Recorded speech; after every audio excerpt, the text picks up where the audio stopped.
सिलक्यारा सुरंग हादसे की प्रारंभिक जांच रिपोर्ट सामने आई। इस रिपोर्ट में सुरंग में हुए हादसे की घटना की कई वजहें बताई गई। सूत्रों के अनुसार रिपोर्ट में बताया गया कि शियर जोन के हिसाब से परियोजना का गलत अलाइनमेंट करना तथा हादसों की पिछली घटनाओं से सबक लिए बिना पर्याप्त सुरक्षा उपायों की कमी के साथ प्रोजेक्ट की रीप्रोफाइलिंग करना शामिल है। इसके अलावा रिपोर्ट में ये भी बताया गया कि निर्माण कंपनी को प्राधिकारी इंजीनियर की ओर से काम करने की पद्धति की मंजूरी नहीं मिली थी। अधिकारियों और इसके इंजीनियरों की ओर से आवश्यक सुपरविजन में कमी को भी उजागर किया गया था। दरअसल दिसंबर माह के दूसरे सप्ताह सड़क परिवहन राजमार्ग मंत्रालय से 8 सदस्य उच्च स्तरीय विशेष जांच टीम सिलक्यारा पहुंची थी। 4 दिनों तक इस टीम ने सिलक्यारा में गहनता से जांच की। 15 दिसंबर को ये टीम वापस लौटी। इस टीम ने अपनी प्रारंभिक रिपोर्ट गत शुक्रवार को सड़क परिवहन मंत्रालय को सौंपी है। हरिद्वार के हरिहर आश्रम में चल रहे आध्यात्मिक महोत्सव का समापन होगा आज। कई राज्यों के राज्यपाल होंगे शामिल। हरिद्वार के हरिहर आश्रम में चल रहे आध्यात्मिक महोत्सव का समापन आज होगा। आज भी कई दिग्गजों का रहेगा वहां पर जमावड़ा। कई राज्यों के राज्यपाल के शामिल होने की भी है उम्मीद। उत्तराखंड के रुड़की में ईंट भट्टे की दीवार गिरने से 6 मजदूरों की मौत हो गई। ये घटना मंगलौर थाना क्षेत्र के लभौरी गांव की है, जहां पर 6 मजदूरों की जान चली गई और कई लोग बुरी तरह घायल हो गए। यह हादसा सुबह 7 बजे हुआ, जब मजदूर ईंट भट्टे में काम कर रहे थे और अचानक एक दीवार गिर गई। आधा दर्जन मजदूर उस दीवार के नीचे दब गए थे। मौके पर पहुंचे अधिकारियों ने मलबे में फंसे लोगों का रेस्क्यू शुरू किया। फिलहाल अधिकारी जेसीबी की मदद से मलबा हटा रहे। जिले के डीएम और हरिद्वार एसएसपी घटना स्थल पर मौजूद रहे। घायलों को रुड़की के जिला अस्पताल ले जाया गया। घटना स्थल पर बड़ी संख्या में ग्रामीण जुटे हुए हैं। कानून व्यवस्था की समस्या से निपटने के लिए वहां पुलिस फोर्स की भी तैनाती की गई है। राजनाथ सिंह ने कनखल में दिव्य आध्यात्मिक महोत्सव को किया संबोधित। सनातन का उपहास करने वालों पर किया कटाक्ष। हरिहर आश्रम कनखल में आयोजित दिव्य आध्यात्मिक महोत्सव को संबोधित करते रक्षा मंत्री राजनाथ सिंह ने कहा कि कोई राजदायित्व का निर्वहन कर रहा या नहीं, इसकी समीक्षा करने का अधिकार भी सन्यासियों को है। जब तक संस्कृति है, संतों और सन्यासियों की ये भूमिका बनी रहेगी। उन्होंने ये भी कहा कि सन्यासी अहम से वयम की यात्रा है। सन्यासी बनते ही चराचर जगत के कल्याण के लिए कार्य करते हैं।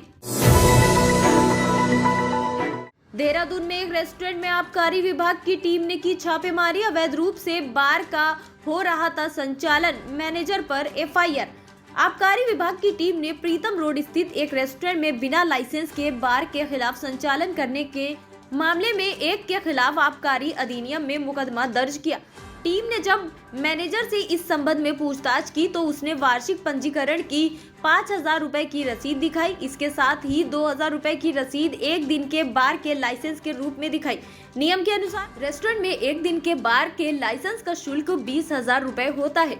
आबकारी निरीक्षक दर्शन सिंह चौहान ने बताया कि अवैध रूप से बाहर संचालन के मामले में रेस्टोरेंट के मैनेजर के विरुद्ध मुकदमा दर्ज किया गया। साथ ही मौके पर पकड़ी गई विदेशी मदिरा और वाइन को जब्त कर लिया गया। बता दें कि जिला आबकारी अधिकारी के निर्देशों के अनुपालन में नए साल को देखते हुए लगातार छापेमारी जारी है। उत्तराखंड की आरती पवार ने बनाया प्लास्टिक का विकल्प, नए डिजाइन में बेच रही रिंगाल। पीजी कॉलेज उत्तरकाशी में बीएससी 3rd ईयर की छात्रा आरती पवार ने पढ़ाई के स्वरोजगार को लेकर नवोन्मेष शुरू कर दिया। आरती पवार कहती हैं कि उनके परिचित शैलेंद्र परमार ने देहरादून में पहाड़ी उत्पादों को लेकर दुकान खोली। उनके लिए वो गांव से पहाड़ी उत्पाद भेजती है। पहाड़ी उत्पादों के साथ उन्होंने रिंगाल से बने कुछ उत्पाद भी सैंपल के तौर पर भेजे। सिलक्यारा सुरंग के मुहाने पर बनेगा बौख नाग देवता का मंदिर। नवयुग कंपनी ने किया भूमि पूजन। सिलक्यारा सुरंग हादसे वाली जगह पर बना वो मंदिर तो आपको याद ही होगा, जहां ऑस्ट्रेलियाई सुरंग विशेषज्ञ अर्नोल्ड डिक्स ने पूजा की थी। ये मंदिर बाबा बौखनाथ का था। बाबा बौखनाथ की पूजा की गई। उसी वक्त मनौती के तौर पर मंदिर बनवाने का वादा भी किया गया। अब नवयुग इंजीनियरिंग कंपनी ने भूमि पूजन किया है। पकड़ा गया 3 महिलाओं को मारने वाला भीमताल का आदमखोर।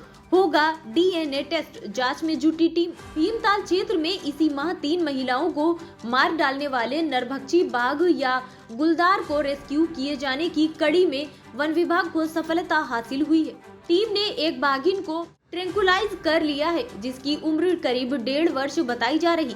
विभाग के विशेषज्ञों ने बाघिन के सैंपल लिए, जिनको जांच के लिए भारतीय वन्य जीवन संस्था देहरादून भेज दिया जाएगा। उत्तराखंड के वार्षिक बजट के सदुपयोग के लिए शक्ति झोंक रही धामी सरकार को कई विभाग झटका दे रहे।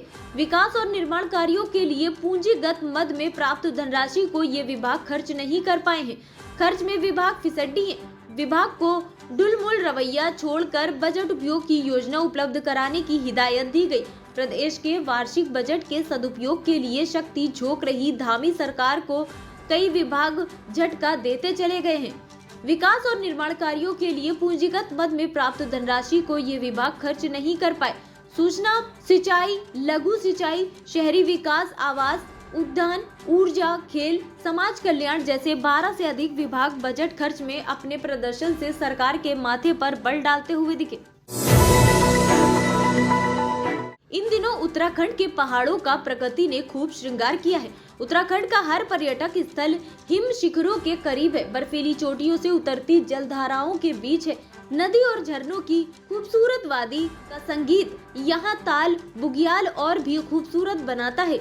इसी खूबसूरती को देखने के लिए दूर दराज से लोग आते हैं।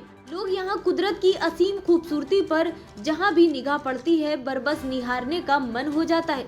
यही वजह है कि देश विदेश से लोग यहाँ ट्रैकिंग के लिए पहुँचते हैं। क्रिसमस और नए साल पर हर्षिल की वादियाँ पर्यटकों से गुलजार हो उठी हैं। इन खूबसूरत पर्यटक स्थलों में केदारकांठा, दयारा, डोडीताल शामिल है।